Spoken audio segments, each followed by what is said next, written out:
आप ये दोनों वीडियो देखिए। गर्मजोशी से स्वागत, गले मिलना और पेट थपथपाना, ये तस्वीरें भारत और भूटान के अनूठे रिश्तों को बयां करने के लिए काफ़ी है। साथ ही यह ये भी दर्शाती है कि दोनों देश एक दूसरे के लिए क्या मायने रखते हैं। आज सुबह सुबह प्रधानमंत्री मोदी अपने 2 दिवसीय भूटान यात्रा के लिए रवाना हुए। हालांकि भूटान से प्रधानमंत्री मोदी का कितना गहरा लगाव है, इस बात का अंदाजा इसी बात से लगाया जा सकता है कि साल 2014 में जब वे पहली बार प्रधानमंत्री बने थे, तब भी उन्होंने अपनी पहली विदेश यात्रा के लिए भूटान को ही चुना था। भूटान पहुंचते ही प्रधानमंत्री मोदी का भव्य स्वागत हुआ, जहां उन्हें भूटान की सेना द्वारा गार्ड ऑफ ऑनर भी दिया गया। हालांकि किसी भी देश के राष्ट्राध्यक्षों की किसी देश की यात्रा करना आम बात है, तो फिर प्रधानमंत्री की भूटान यात्रा क्यों खास है? चलिए आपको कुछ समय पीछे ले चलते हैं। फरवरी 2024 भूटान के प्रधानमंत्री शेरिंग टोब्गे अपना पदभार ग्रहण करते हैं और उसके कुछ ही दिनों बाद वे 14 से 18 मार्च के लिए अपने पहले विदेशी दौरे के लिए 5 दिनों के लिए भारत आते हैं।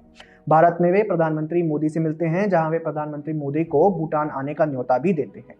आपको तो ज्ञात ही होगा कि अभी कुछ दिन पहले ही चुनाव आयोग ने भारत में लोकसभा चुनावों की घोषणा की थी, जिसके बाद पूरा देश चुनाव मोड में है। प्रधानमंत्री भी पूरे देश में चुनावी रैलियों को संबोधित कर रहे हैं और देश भर में विभिन्न कार्यक्रमों में हिस्सा ले रहे हैं।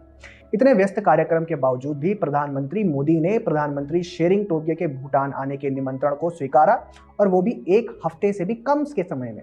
इस बात से आप अंदाजा लगा सकते हैं कि भूटान भारत के लिए रणनीतिक और सामरिक रूप से कितना महत्वपूर्ण है। अब सवाल ये उठता है कि हिमालय की गोद में स्थित छोटा सा भूटान भारत के लिए क्यों इतना महत्व रखता है।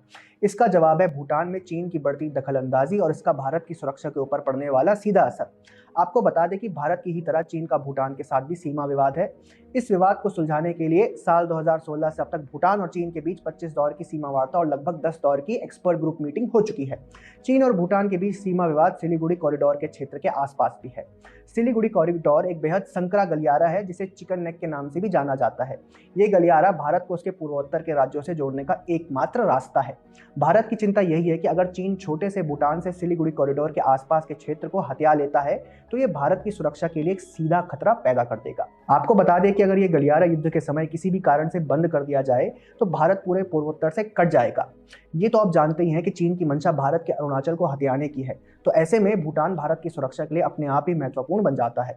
इंटरनेशनल रिलेशंस की दुनिया में कूटनीतिक रिश्ते हमेशा काम आते हैं, और वो भी पड़ोसी देशों से सबसे अधिक। इसी के तहत जैसे भूटान भारत की सुरक्षा के लिए महत्वपूर्ण है, ठीक उसी प्रकार भारत भी भूटान की सामरिक सुरक्षा के लिए महत्वपूर्ण है। आपको डोकलाम तो याद ही होगा, जब साल 2017 में चीन अपनी फौज लेकर भूटान की सीमा पर कब्जा करने के लिए आ गया था। छोटा सा भूटान चीनी सेना का मुकाबला नहीं कर सकता था, इसीलिए भारत ने डोकलाम में अपनी सेना भेजकर चीन को वापस उनकी सीमा में खदेड़ दिया था। यही वजह है कि भले ही सीमा संबंधी मुद्दे भूटान के लिए एक संप्रभु विषय हैं, इसके बावजूद भी भूटान भारत के साथ परंपरागत रूप से अपने विदेशी और सुरक्षा संबंधी मुद्दों पर चर्चा करता आया है। प्रधानमंत्री मोदी का भूटान दौरा एक ऐसे समय में आया है जब भारत और चीन के बीच सीमा विवाद को लेकर एक लंबा गतिरोध चल रहा है। ऐसे समय में प्रधानमंत्री मोदी का भूटान के दौरे पर जाना सीधे तौर पर दर्शाता है कि भारत ने अपनी रणनीतिक प्राथमिकताएं तय कर ली हैं, और वो इसमें किसी भी प्रकार का समझौता नहीं करना चाहता। फिर भले ही इसके लिए आम चुनाव 1 महीने दूर होने पर भी प्रधानमंत्री नरेंद्र मोदी को भूटान की यात्रा ही क्यों ना करनी पड़े।